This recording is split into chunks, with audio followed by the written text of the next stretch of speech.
Tardes, Antonio, María Jesús, Hola, Víctor, buenas tardes, ¿qué Juan. hay? ¿Qué Muy tal? buenas tardes. Hoy contamos Buenas con la tardes. presencia de don Antonio Torremocha, que desde que estamos en el confinamiento, el hombre se mueve menos en presentaciones cara a cara presenciales de sus libros, y tenemos la suerte de contar con él, confinado ahí en su casa, con todos sus libros.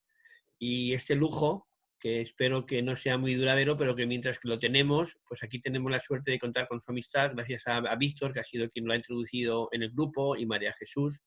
Así que hoy vamos a tener la suerte de escucharle con mucho interés sobre las experiencias que él tiene sobre la historia de Al-Ándalus y aquellas cosas que todavía nos han contado. Así que, don Antonio, cuando usted quiera, adelante. Perdona que haga un inciso, Carlos, respecto a lo que has dicho del confinamiento y de las participaciones presenciales de Antonio. Desgraciadamente, el confinamiento nos abortó el programa que teníamos tanto en el Corte Inglés como en el Museo del Patrimonio Municipal, con una clase magistral impartida por Antonio Torremocha. Y hemos tenido que recurrir a online. Pero espero que esos proyectos que se quedaron en el aire por culpa del confinamiento y la pandemia se puedan retomar en un futuro no muy lejano. O sea que la posibilidad de una clase, de clases magistrales de Antonio Torremocha sigue existiendo en cuanto podamos. Pero ahora este lujo de estar en casa lo podemos disfrutar todos desde nuestro propio hogar. Así que adelante, don Antonio. Sí, hoy el tema central de la charla que vamos a mantener, quiero que también participéis y que los miembros del grupo pregunten o hagan algunas, algunas anotaciones. Es un tema muy importante, porque fijaos, estamos hablando del acontecimiento quizás más decisivo de la historia de la península ibérica y posiblemente de Europa, que es la conquista del reino visigodo de España por los árabes musulmanes y el establecimiento de una nueva sociedad que se llamó Al-Ándalus. Y eso digo que fue tan importante porque hoy día nuestra cultura, nuestra política, nuestra lengua, debe muchísimo a esos 8 siglos de presencia musulmana en la península ibérica. Nada más que hay que ver, hay que mirar nuestro vocabulario y verá que un porcentaje de casi el 50% de las palabras provienen del árabe andalusí. Bien, y digo que es importante porque fijaos bien que todavía no está totalmente explicado cómo un ejército de 20.000 guerreros bereberes, la mayor parte de ellos, que llegan aquí a la bahía de Algeciras en la primavera del año 711, pues consiguen en 3 años dominar un espacio territorial como es la península ibérica, que estaba poblado por 4,5 millones de individuos.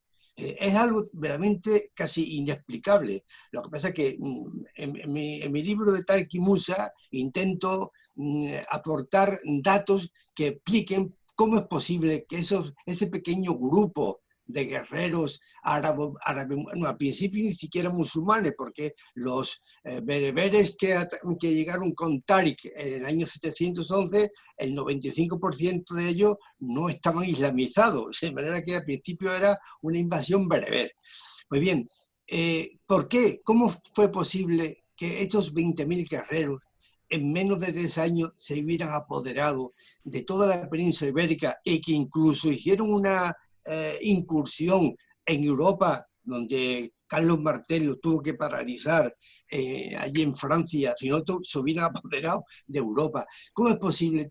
¿Cómo se explica entonces la invasión árabe-bereber de la península ibérica en 3 años, el dominio de la península ibérica, el fin del reino visigodo y el establecimiento de una nueva sociedad política que llegó a ser muy importante en tiempo de los califas de Córdoba, por ejemplo, y que cambió totalmente la estructura social, política de una población como era la capital de la península ibérica?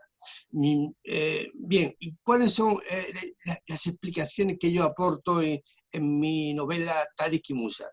Yo creo, y lo defiendo ahí en mi tesis novelística, que una de las causas que posibilitaron que en tan poco tiempo un ejército tan pequeño se expandiera y dominara la península ibérica era el sistema de capitulaciones. Sí, los musulmanes, Tariq primero y después Musa al año siguiente, cuando comienzan a expandirse con sus tropas por la península ibérica, al llegar a una ciudad como por ejemplo Écija, que la tomaron, Carmona, Córdoba, Toledo, la primera intención siempre era atacar esas ciudades, pero Tariq y Musa se dieron cuenta que había una fórmula mucho más noble, mucho menos sangrienta de expandirse, de apoderarse del territorio, que eran las capitulaciones. Así llegaban a Écija y le proponían a los visigodos que dominaban la ciudad, les proponía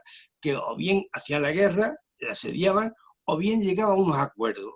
Esos acuerdos eran las capitulaciones que firmaban, que eran muy favorables para los nativos, porque, por ejemplo, les decía que lo único que tienen que hacer era reconocer la autoridad del califa de Damasco. Y si la reconocían y pagaban los impuestos que la ley islámica exigía, pues podían mantener su religión, sus costumbres, sus esclavos, sus tierras, sus propiedades, sus industrias, todo lo podían seguir manteniendo. Claro, ¿qué ocurría? Que las autoridades de Écija, de Carmona, de Hispalis, de Toledo, de Córdoba, pues al principio ponían cierta resistencia, pero cuando veían cuál era el contenido de esas capitulaciones, pues capitulaban. Y el Islam podía extenderse más al norte. ¿Qué ocurre? Que es cierto, esa posibilidad y esa manera de dominar el territorio, haciendo o firmando capitulaciones con los nativos, está demostrada por lo siguiente. Sabemos que en el siglo X, fijaos, 300 años después de haber llegado Tariq a Gibraltar y haber empezado la conquista, en tiempos del califa de Ramán III, todavía en Córdoba, el 80% de la población seguía siendo cristiana. De manera que dominaban, pero esa permisividad en los religiosos, puesto que el Islam se expandía y respetaban. Hoy día vemos que hay un enfrentamiento entre el cristianismo y el Islam, pero eso no ocurriera al principio. El Corán recoge, y toda la doctrina islámica, que el musulmán debe respetar a los pueblos del libro. ¿Y quiénes eran los pueblos del libro? Los judíos y los cristianos. Entonces, esa permisividad está demostrada, como digo, cuando en Córdoba, en el siglo X, el 80% de la población seguía siendo cristiana. De manera que esa permisividad en la concesión de las capitulaciones, y también hay que tener en cuenta lo siguiente: el reino visigodo de Toledo era un reino que estaba en descomposición, porque la nobleza estaba enfrentada entre ellos mismos, mataban a los reyes, los envenenaban, los mandaban al ostracismo para ocupar el trono, y toda esta falta de una política de tranquilidad y pacífica no existían en Toledo. Además, tenían los visigodos, tienen en cuenta que una gran parte de la población hispana era de origen hispano-romana, de manera que todavía los visigodos eran germanos, que traían otras lenguas, otras costumbres, otro elemento judicial, que es la justicia germánica, que era muy distinta a la hispano-romana. Todo esto hizo ver que muchas de estas ciudades del sur, sobre todo Écija, Hispalis, Córdoba, pues no vieran con malos ojos el cambiar el dominio de los reyes de Toledo por el califa de Damasco. Es más, preferían al califa de Damasco, que está a 2000 kilómetros, que el rey visigodo que estaba en Toledo muy cerca. Y además, seguramente que los impuestos que le iban a imponer Tariq y después Musa, los musulmanes, eran unos impuestos que eran más asequibles que los que imponían los visigodos. Por todo eso, queremos. Y un tercer elemento muy importante también, los judíos. En la sociedad en época de los visigodos hispana estaba constituida por un porcentaje muy alto de judíos. Desde época romana, desde que Tito, el emperador Tito, todavía no era emperador, pero después de ser emperador, conquistó Judea, destruyó Jerusalén y mandó a la diáspora en el año 70, 79 después de Cristo, mandó a la diáspora a todos los judíos, gran parte de ellos llegaron al norte de África y a la península ibérica. Entonces había una sociedad judaica muy notable en la sociedad judía.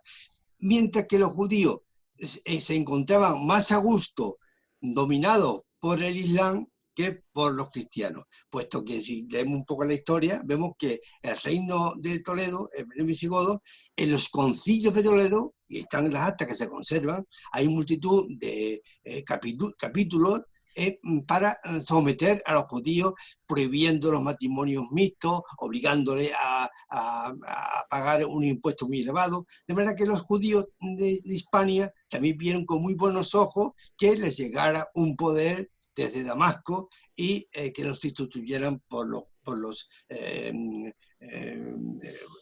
visigodos. De manera que todo esto quizás pueda explicar cómo en 3 años esos 20.000 guerreros, la mayor parte de ellos todavía no islamizados, consiguieran apoderarse de toda la península ibérica.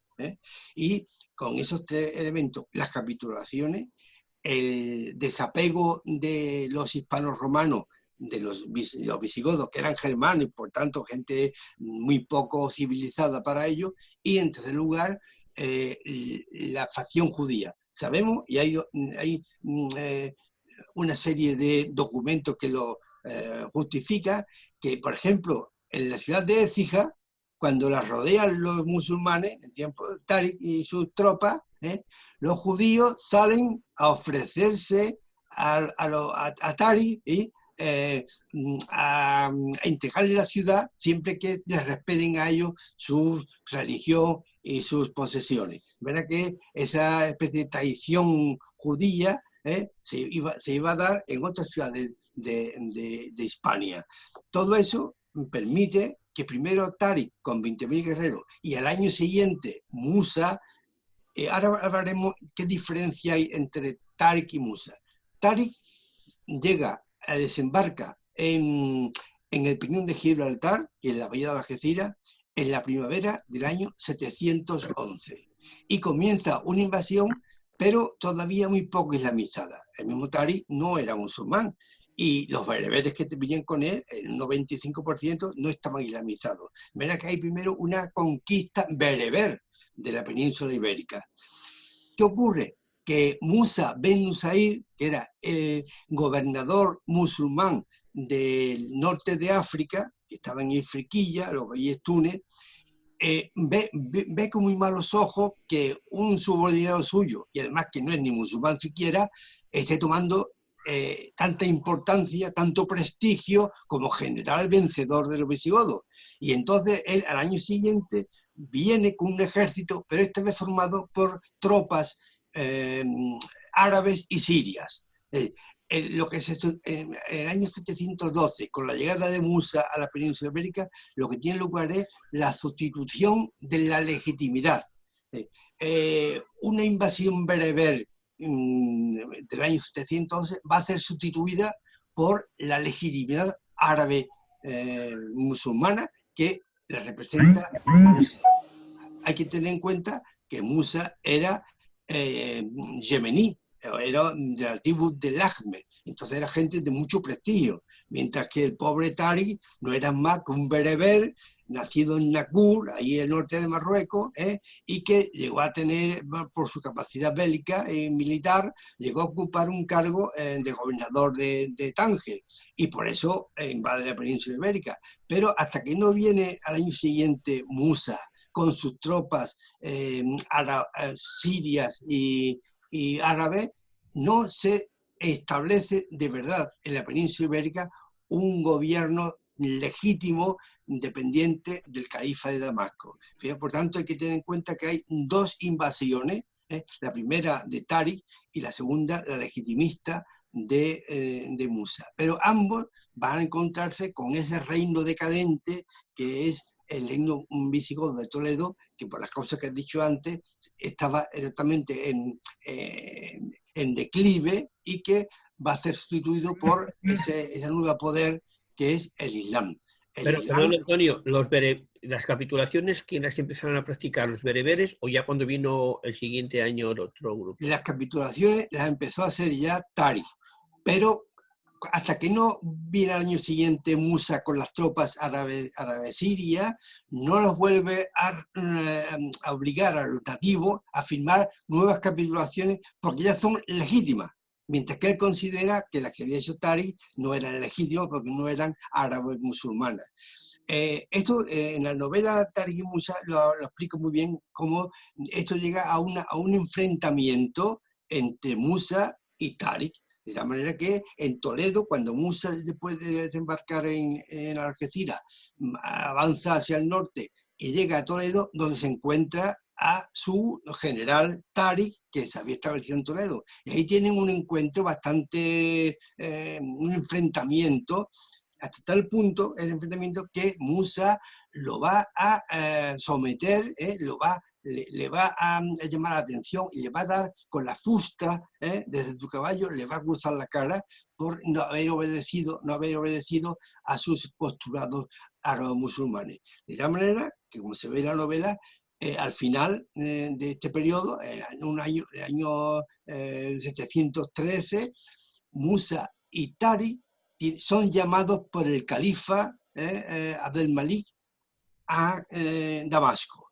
Y ahí le abren un expediente o un juicio a Tariq por haber desobedecido al gobernador. Y al gobernador por se le acusa de fraude, de haberse quedado con el quinto, porque de todas las conquistas, una quinta parte debiese enviada al califa.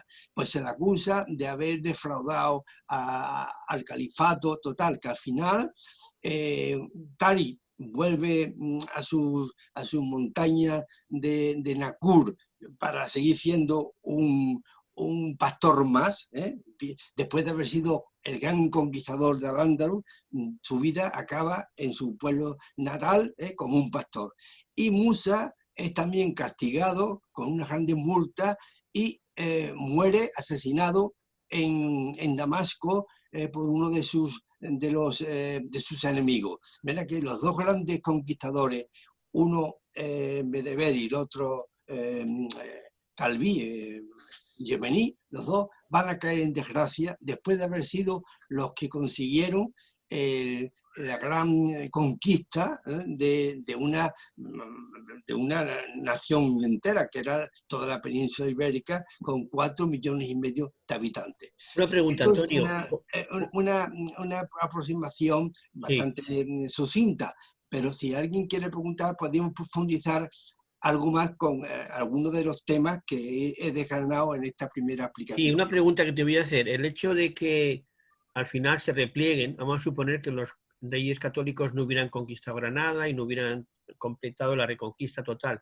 Geográficamente, ¿se podría pensar que al día de hoy pudiera existir en el norte de África una población árabe como la que hay en el sur de África, en el norte de África y no en el sur de Europa?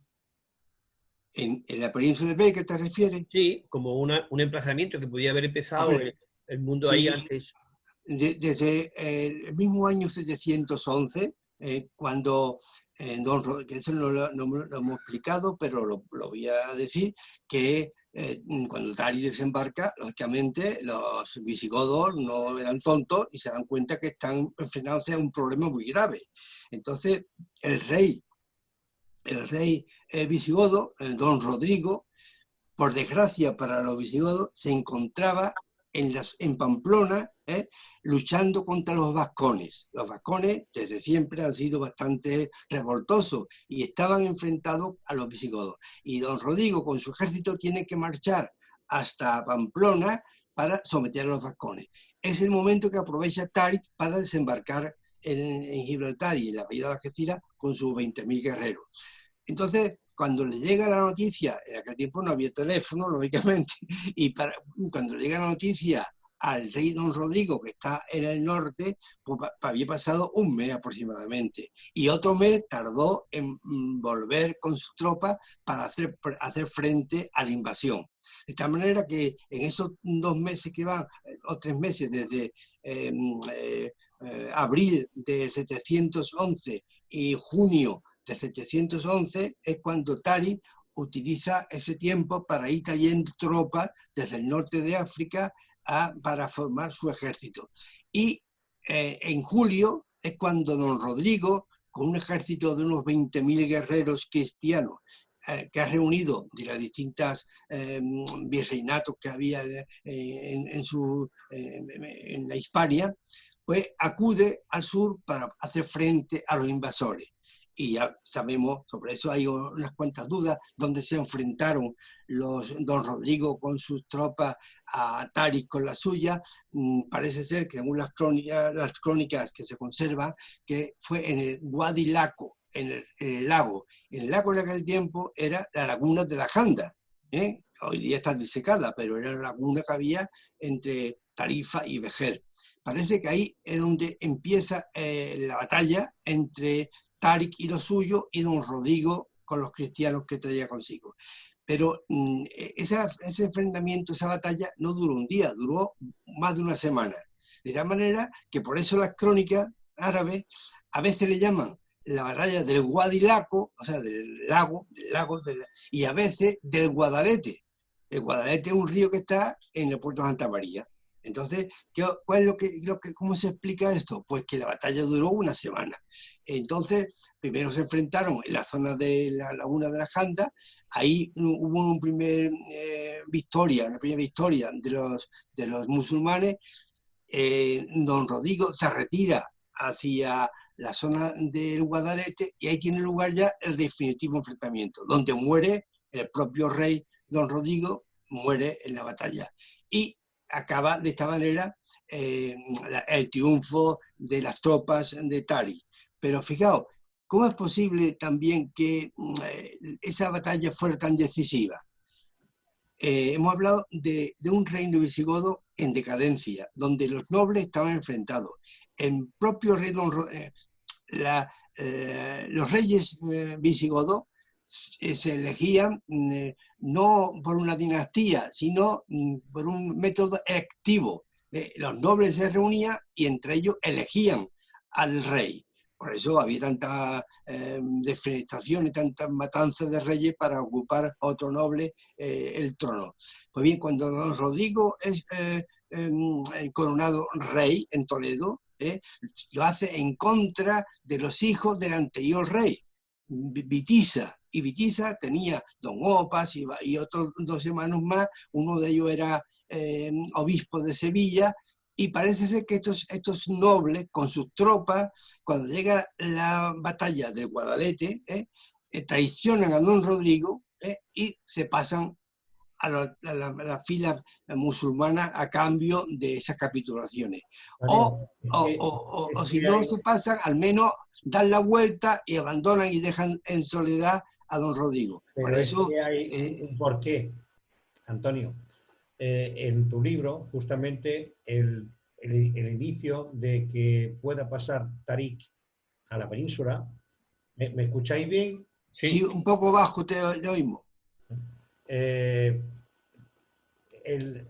Tiene una consecuencia de que el rey Rodrigo abusa de una joven que su padre justamente es el que hace con Táriq la posibilidad del paso del estrecho. Yo creo Sí, que tú puedes contarlo sí, mejor, ¿no? sí. Y es una leyenda musulmana que se llama la Kaaba. La Kaaba en árabe en aquel tiempo significaba la ramera, la Kaaba. Pero es una leyenda que esconde una realidad madura. Y es que el norte de África pertenecía a los visigodos. Ceuta, Tánger, toda esa región pertenecía al reino visigodo de Toledo. Y el gobernador de Ceuta, el conde don Julián, era partidario de los hijos de Vitiza y enemigo de el rey don Rodrigo. La leyenda dice que, la leyenda árabe dice que conde don Julián envía a su hija a Toledo para que se eduque en la corte y que don Rodrigo abusa de ella. Y pues ahí justifica que el conde don Julián se pasara a las filas musulmanas y le ayudara a Táriq a pasar a la península ibérica.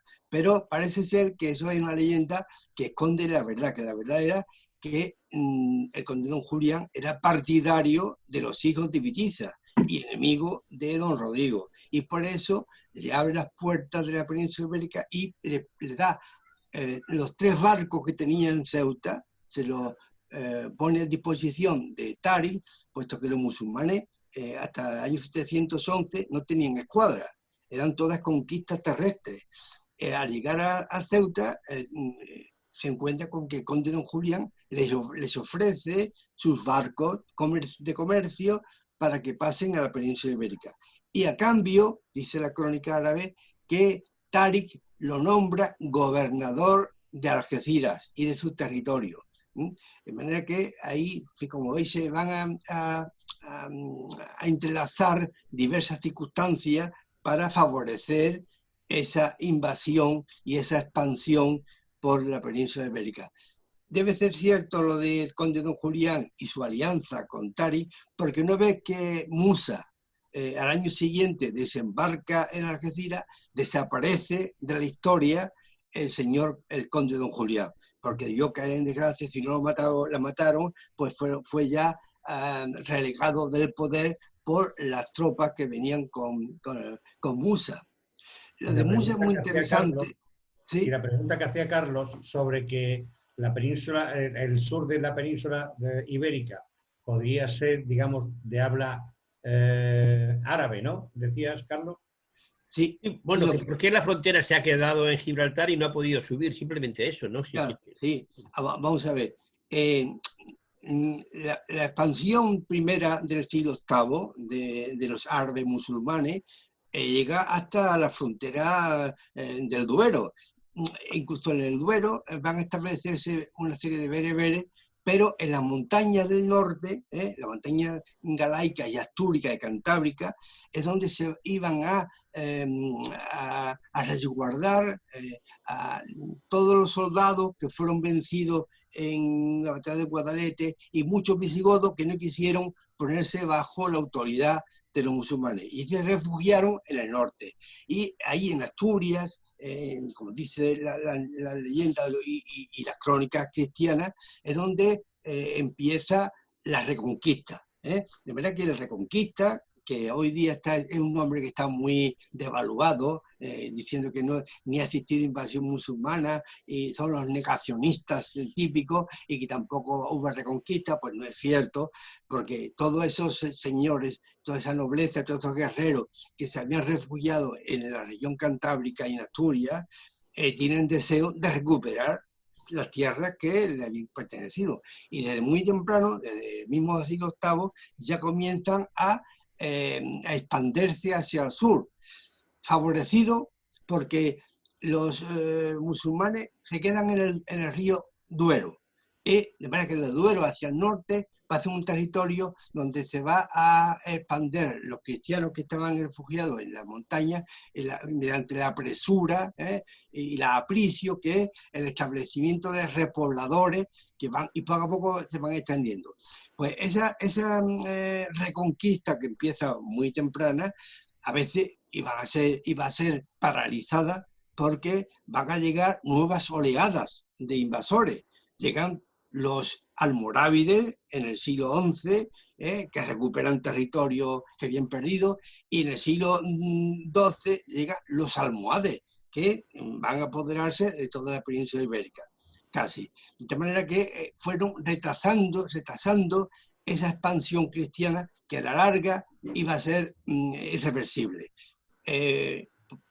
Los catalanes por una parte, el condado de Cataluña, los navarros con el reino de Pamplona y los asturleoneses con el reino de los cristianos de Asturias, esos van a ir avanzando, se va a conformar el reino de León, el condado de Castilla, y poco a poco se va avanzando hacia el sur.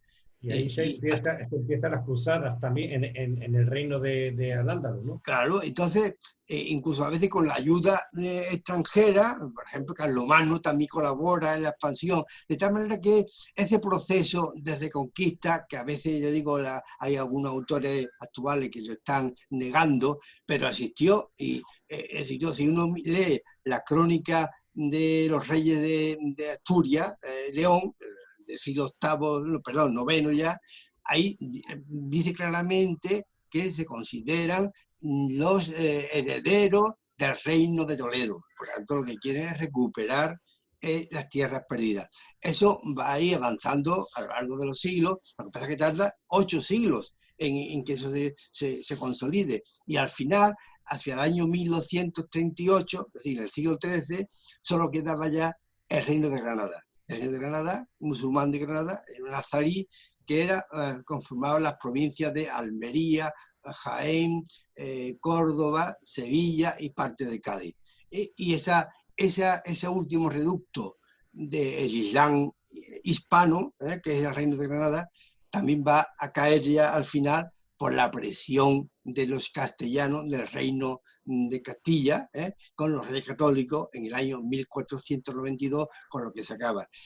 Sí, lo que decía Carlos, ¿qué hubiera ocurrido? Pues si no hubiera ocurrido la reconquista y se hubiera consolidado los reinos musulmanes de la península ibérica, pues hoy día la península ibérica sería un estado musulmán más, como lo es Marruecos, como lo es Argelia o como lo es Egipto. Entonces, creo que toda Europa sería. Por lo menos España no sería lo que había, sería un estado musulmán, lógicamente. Y posiblemente, como tú dices, se hubiera avanzado también hacia el norte.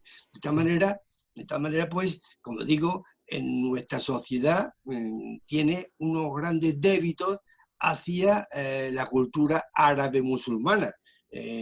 Tanto en las costumbres, como en la lengua, como en los ejércitos, en los nombres de las ciudades, en las construcciones de los monumentos, y tenemos una fuerte impronta de la etapa de los 8 siglos que estuvieron los musulmanes ocupados. Una cosa interesante que hay que tener en cuenta es que los musulmanes de Al-Ándalus, el 90% eran los propios hispanos. Es decir, que los árabes y los sirios que llegan a la península ibérica durante los primeros siglos de ocupación es una minoría que se ha calculado, hay varias investigaciones muy buenas sobre eso, se ha calculado en unos 20.000 árabes y sirios los que llegan a la península ibérica. Llegan muchos más bereberes todavía siguen llegando. Los bereberes han siempre sido inmigrantes hacia Al-Ándalus y hacia lo es actualmente. Pero la mayor parte de la sangre andalusí es hispana. Es decir, no se sabe bien el cálculo, pero bueno, si hiciéramos un estudio del ADN, veríamos que el ADN andalusí es hispano, de hispano-romano, de visigodo, en un porcentaje pues, de casi del 80-90%. Y para certificar eso tenemos una serie de documentos muy interesantes. En las Islas de Granada, y antes de Algeciras en el siglo XII, también tenemos un documento de esa época, que es esclarecedor. Sabemos que había familias andalusíes de Algeciras, de Granada, de Écija, que falsificaban los árboles genealógicos, los árboles de la genealogía de su familia para hacerla entroncar con las tribus árabes y sirias. Pero en el fondo no eran más que descendientes de los García, los Pérez, que habían vivido en la península ibérica en tiempos de los romanos, en tiempos de los visigodos, pero que para ennoblecer su hidalguía, pues se hacían descender de ramas de tribus árabes o sirias. Pero en el fondo, por ejemplo, el gran rebelde Omar Ben Hassún, que ocupa durante el siglo IX, ocupa la mayor parte del sur de la península ibérica, era nieto de un gobernador visigodo del sur de la península ibérica. De manera que la mayor parte de esta gente que habitaba la ciudad de Al-Ándalus eran herederos, eran descendientes de hispanos romanos o de visigodos. Es decir, el porcentaje de... Lo que pasa es que arabizaron, islamizaron muchos de ellos y, claro, al cabo de 4 o 5 siglos, incluso tomaron nombres musulmanes. Y era difícil saber quiénes descendían de las tribus árabes y quiénes de las familias hispano-romanas o visigodas. Pero, o sea, que si nosotros hubiéramos estado ahora en territorio árabe, probablemente, aunque sea un chiste, no tendríamos el problema de los botellones, ¿no? Porque los árabes no beben alcohol, ¿no? Claro que no. Mira, esto, para reforzar lo que acabo de decir, fijaos, yo tengo mucha amistad con musulmanes de Tetuán, amigos míos, algunos literatos, historiadores, y yo voy mucho a Tetuán. He ido, ahora ya no se puede ir, he ido a dar conferencias a la Universidad de Abdelmalek Saadi de Tetuán, y tengo allí muchas amistades. Bueno, y hay libros publicados por amigos míos sobre la herencia andalusí. Ellos se consideran descendientes porque ten en cuenta que en el siglo XIV y después en el siglo XV, cuando los reyes católicos expulsan a los musulmanes, una gran mayoría de ellos se fueron al norte de Marruecos. Y ciudades como Tetuán, como el Arache, el Arcimero porque es más moderno, pero Tetuán o otras ciudades de Marruecos están pobladas por un porcentaje muy alto de descendientes de los andalusíes. ¿Y sabéis de qué estamos yo orgullosos? De sus apellidos, que se llaman Sordo, Torres, López.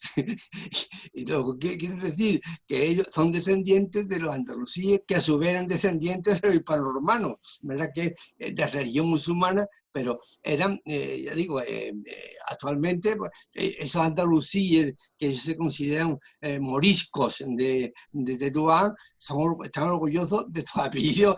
En Tetuán hay un personaje que es Sidi Mohamed Torres. Sidi Mohamed Torres era gobernador de Tetuán, que estuvo en la conferencia de Algeciras en 1906. Y en Tetuán hay varias calles que se llaman de Sidi Mohamed Torres, un parque.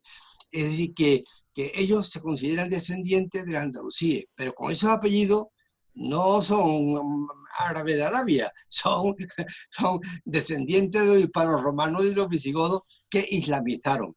Porque este es otro tema que había que tratar, y es cómo es que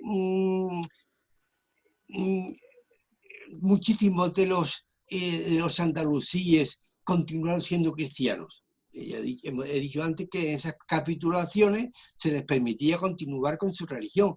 Es más, como he dicho antes, el obispo de Córdoba en el siglo X era uno de los asesores de los gobernadores del califa de Córdoba, y era el obispo. Entonces, la población cristiana era muy abundante en la Córdoba califal. Pero ¿cómo fue disminuyendo? Primero, mientras que Al-Ándalus estuvo gobernada por los califas y los emires, había una cierta tolerancia, sobre todo porque se respetaba esas antiguas capitulaciones. Pero cuando llegan los almohades, en el siglo XII, se acabó esa permisividad. Los almohades son rigoristas, bastante muy seguidores del dogma y de la sharia, entonces no permitían ya esa tolerancia. De esta manera que ¿por qué tenemos en Zamora, en Toro, el arte mozárabe? El arte mozárabe que hay en el norte de León, de Zamora, de Salamanca, el arte mozárabe es del siglo IX y X, y también del siglo XI y XII, es porque los hispanos que continúan siendo cristianos, pero que vivían en Córdoba o en Sevilla, no tienen más remedio que ir abandonando al andaluz por la persecución de estos nuevos integristas que están llegando. Y se establecen en el norte, se establecen en León, en Zamora, en Toro, y el arte que ellos allí van a reflejar es el arte mozárabe, el arte andalusí, y que hoy día está perfectamente visible en estos lugares. Quiere decir que ¿cómo se pasaban al Islam? No había obligación de convertirse al Islam. Por las capitulaciones tú podías seguir siendo cristiano, pero con una condición.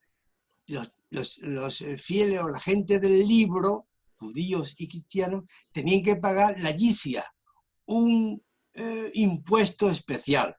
Aparte del impuesto general, tenían que pagar uno por ser cristiano. ¿Qué ocurría? Que el cristiano, generalmente, como ocurre todavía hoy día, para evitarse el pagar ese impuesto, se convertía al Islam. Al convertirse al Islam ya no tenía que pagar ese impuesto de la gente del libro. De manera que todo esto fue haciendo que poco a poco la población cristiana de Al-Ándalus, que ya digo era muy importante hasta el siglo X, fuera disminuyendo y huyendo hacia el norte para engrosar los reinos cristianos de León, de Castilla, de Navarra, y favorecer la reconquista. Aunque no es lo mismo en los tiempos, aunque sea una cosa por traspasarnos a la historia de hoy, nuestro rey emérito está renegociando las capitulaciones con los países árabes. Pero, porque tiene buenas relaciones con ellos, vamos. Sí, siempre. Vamos, la monarquía española... No se oye, Antonio. ¿Me oye? Sí, se escucha perfectamente. Sí, digo que la monarquía española el micrófono, tradicionalmente ha tenido unas excelentes relaciones con los reyes árabes, con el rey de Marruecos, con los reyes saudíes. Es decir, que estos reyes musulmanes siempre han tenido como hermano a los monarcas españoles. Tienes que repetirlo, Antonio, porque por algún motivo de la censura de la Moncloa, esto último que has dicho lo han silenciado y no se ha oído nada. Tienes que repetirlo otra vez. No, repetirlo de que los monarcas españoles siempre y tradicionalmente, desde el siglo XVIII, han tenido unas excelentes relaciones con los monarcas de países árabes.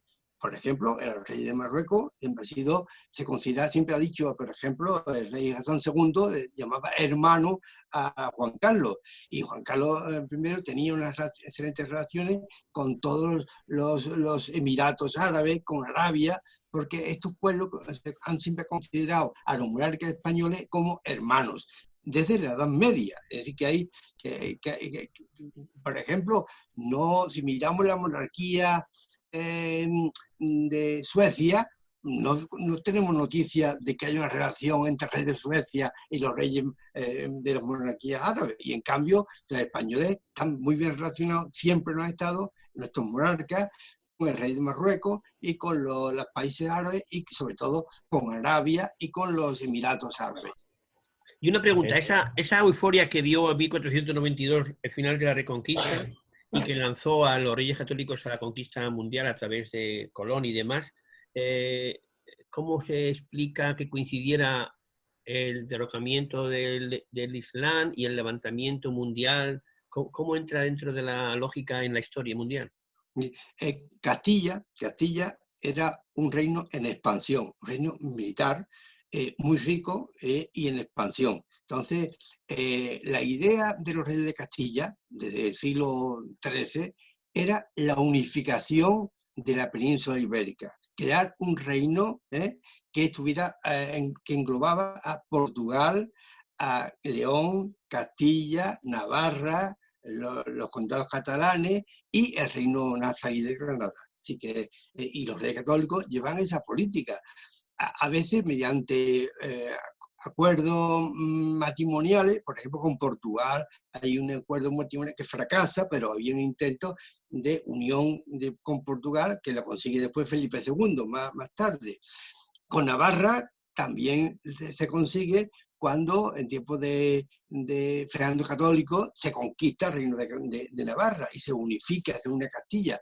Es decir, que hay una expansión de Castilla para unificar la península ibérica, y lo consigue casi en el año 492, cuando conquistan Granada.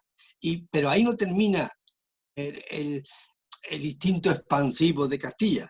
Es decir, se había terminado la reconquista de las tierras hispanas, pero en el testamento de Isabel la Católica, en 1504, creo que muere, o 1505, muere Isabel la Católica, en su testamento dice muy claro: no dejéis de conquistar el norte de África, que nos pertenece. ¿Por qué? Porque el norte de África había sido, en tiempo de los reyes católicos, perdón, de los visigodos, el conde don Julián era gobernador visigodo del norte de África. Entonces la Iglesia Católica quiere que se expanda hacia el norte de África.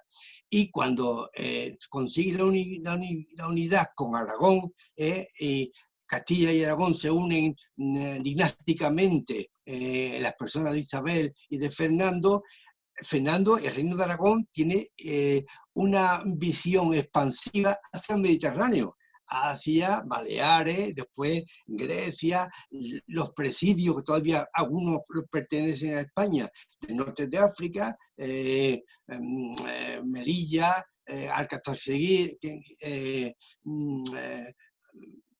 otras que pertenecieron ya no son, pero pertenecieron a Castilla, al reino de España, ¿verdad? Todo eso.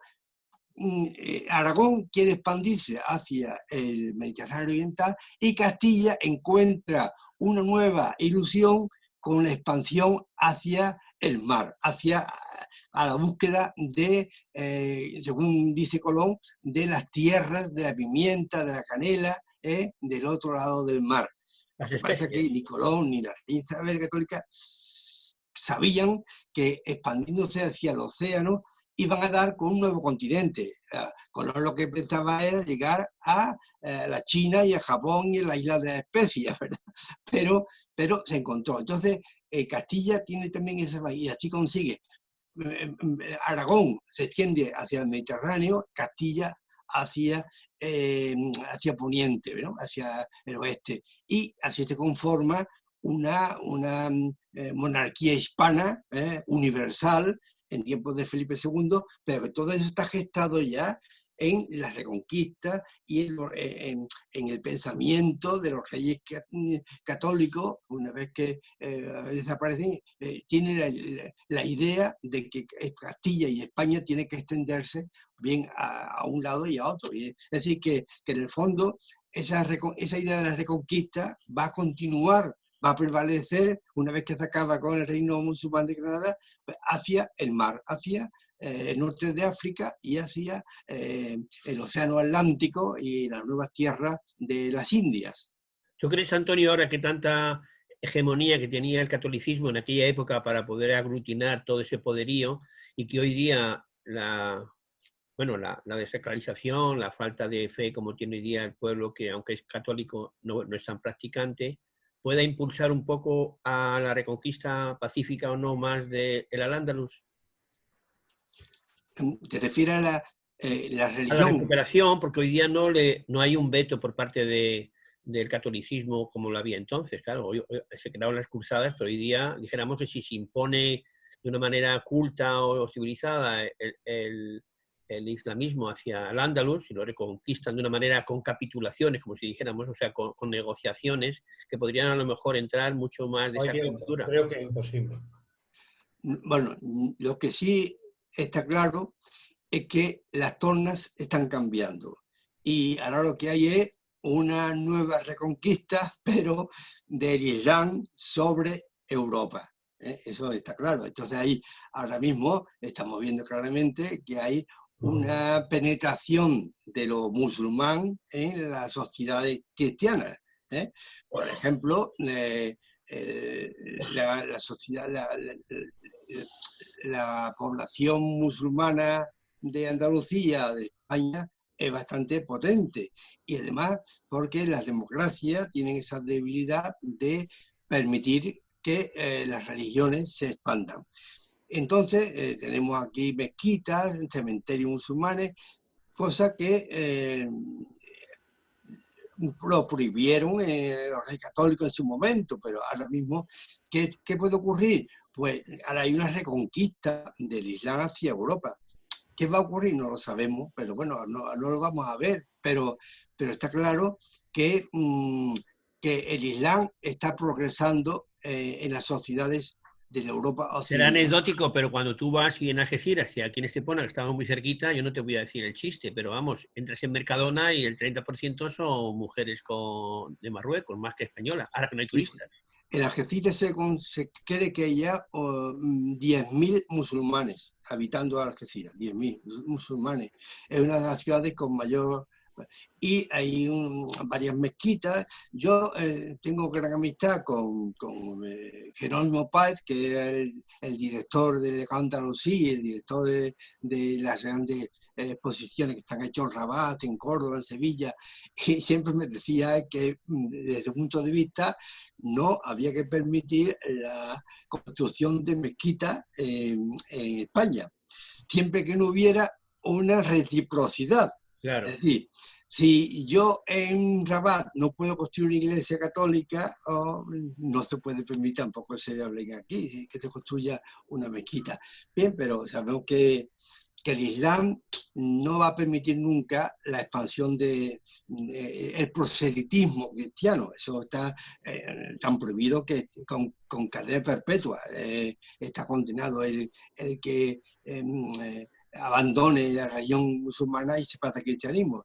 Mientras que, al contrario, pues la democracia tiene esa debilidad y la penetración de otras religiones como el Islam se hacen suavemente, pero se van consolidando y no sabemos lo que va a ocurrir dentro de 50 o 100 años. Pues cuídate, porque como sigan invadiéndonos, como tú tienes mucha amistad con ellos, así nos puedes defender cuando nos invadan del todo, ¿no? Vamos. No, pero esto no es invasión, esto es una sustitución poblacional. Es decir, que al principio pues se irá, como ya ocurrió en Algeciras, pues va penetrando una sociedad nueva que es predominantemente musulmana.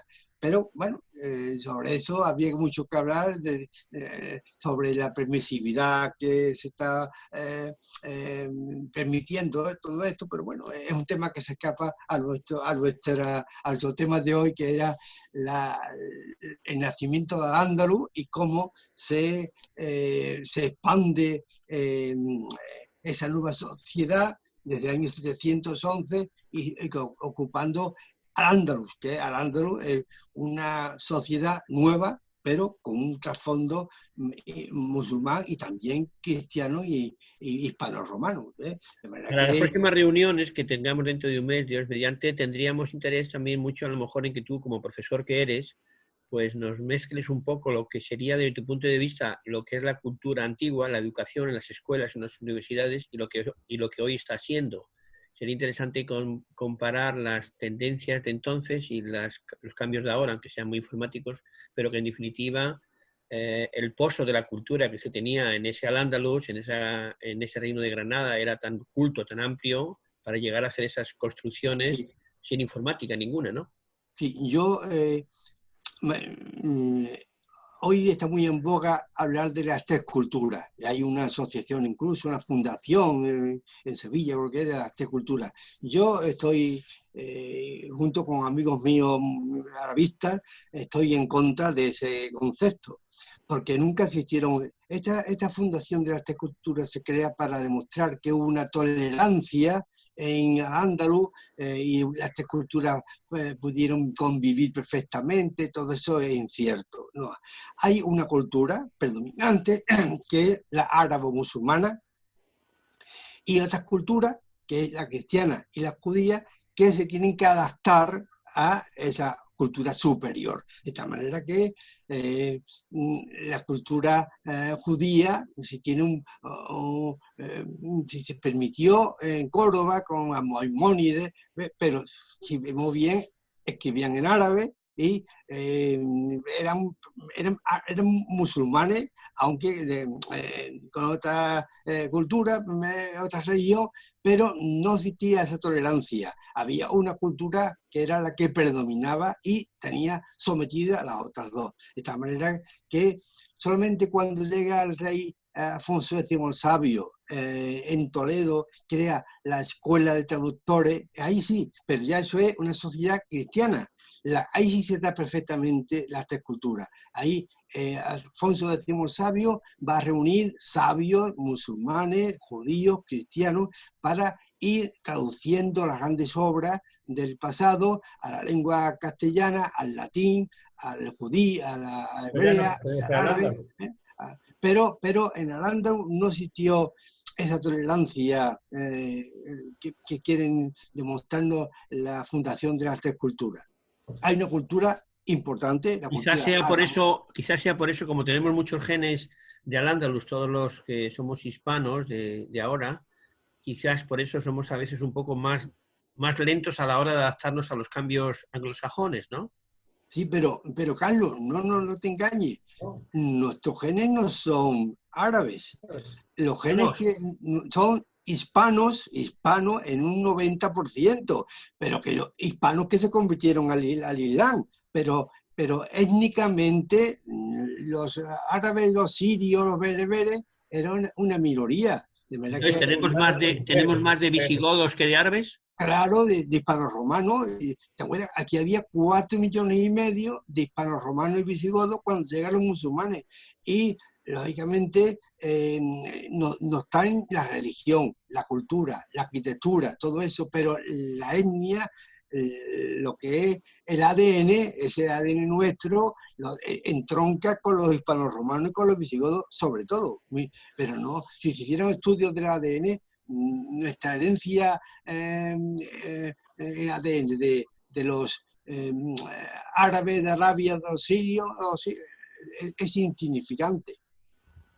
Decía Fraga Iribarne que de las tres invasiones que hay en España, Fraga Iribarne siempre con sus chistes gallegos, decía que nos invadieron en España los suevos, los alanos y los vándalos, pero a él dice, pero a nosotros nos tocaron los suevos.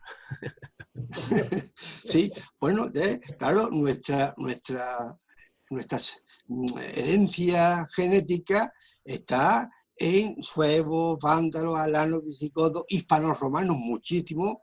Antonio, algo ha pasado que no se te ve.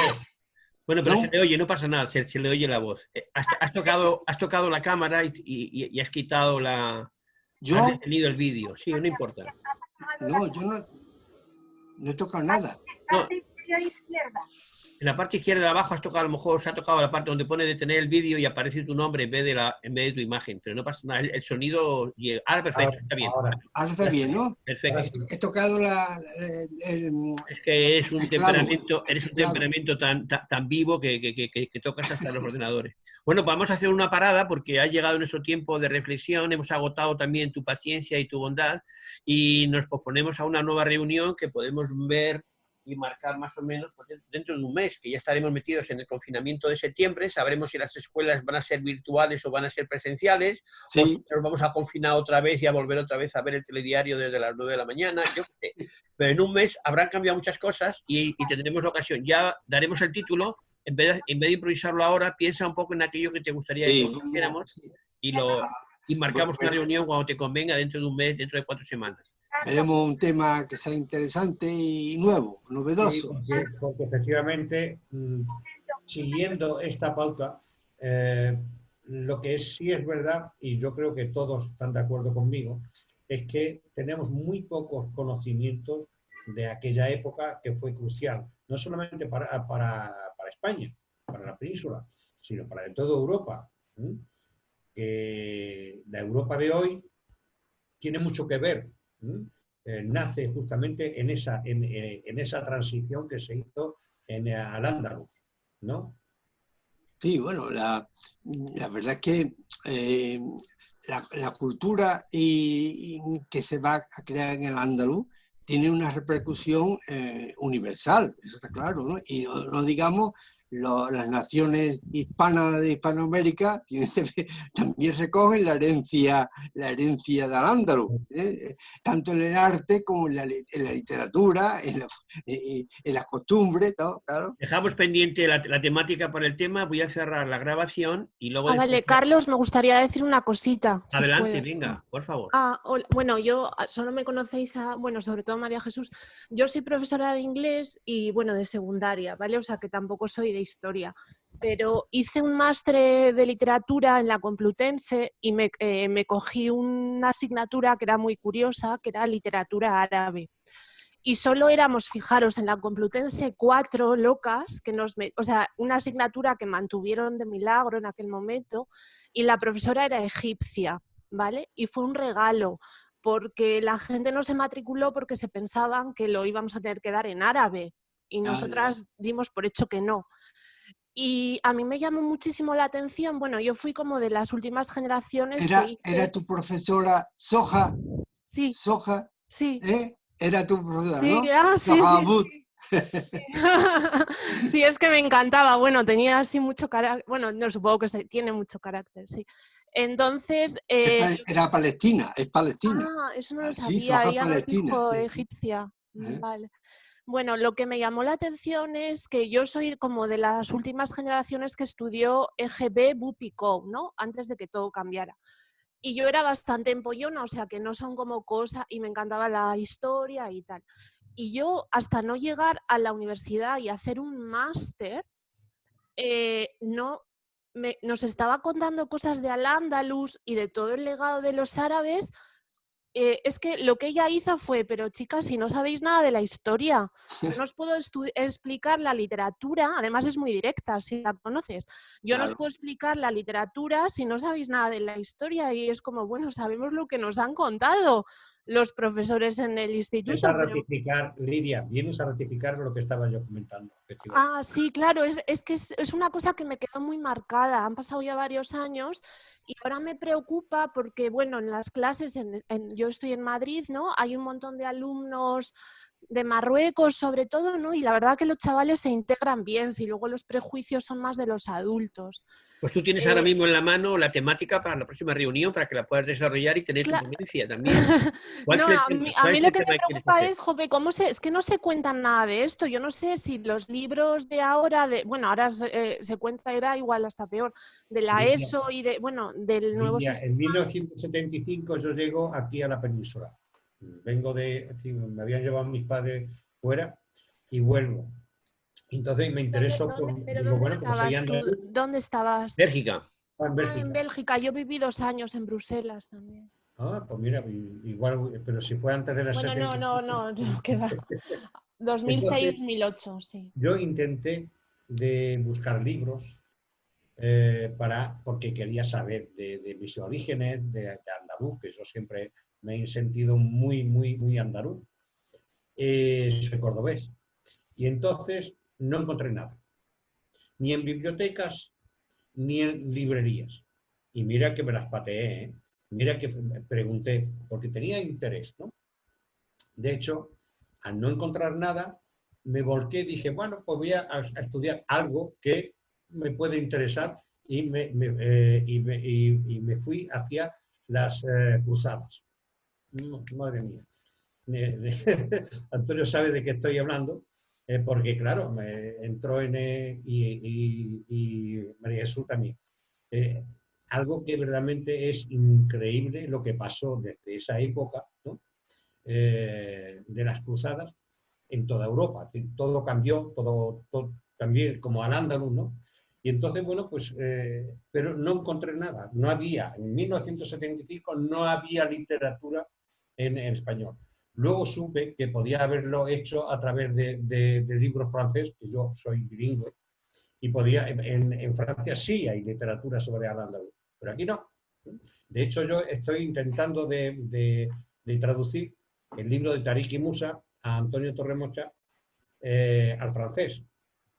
Es un trabajo arduo porque lo estoy revisando después de 4 años y estoy encontrando muchísimos errores propios míos, porque no soy traductor, lógicamente, ¿no?